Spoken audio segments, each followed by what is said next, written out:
मुंबईत रेरोड येथील दारूखाना भागात एका गोदामाला भीषण आग लागली आहे। देवीदळा कंपाऊंड भागात असलेल्या गोदामाला आग लागल्याची माहिती समोर आली आहे।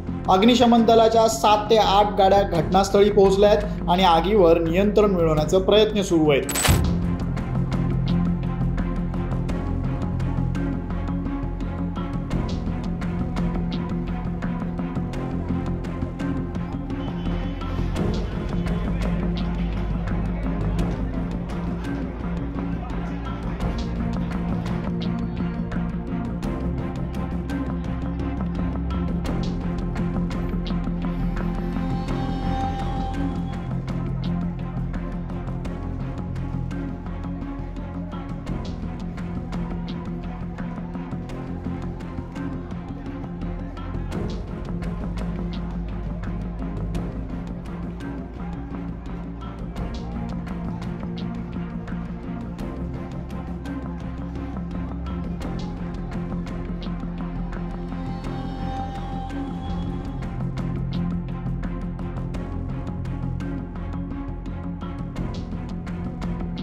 आग इतकी भीषण आहे की धुराचे प्रचंड लोट अगदी पूर्व द्रुतगती महामार्गापर्यंत पाहायला मिळत आहेत। या भागात चॉकलेट, प्लास्टिक आणि लेदरचे छोटे मोठे कारखाने आहेत। शॉर्ट सर्किटमुळे ही आग लागल्याचं सांगितलं जात आहे।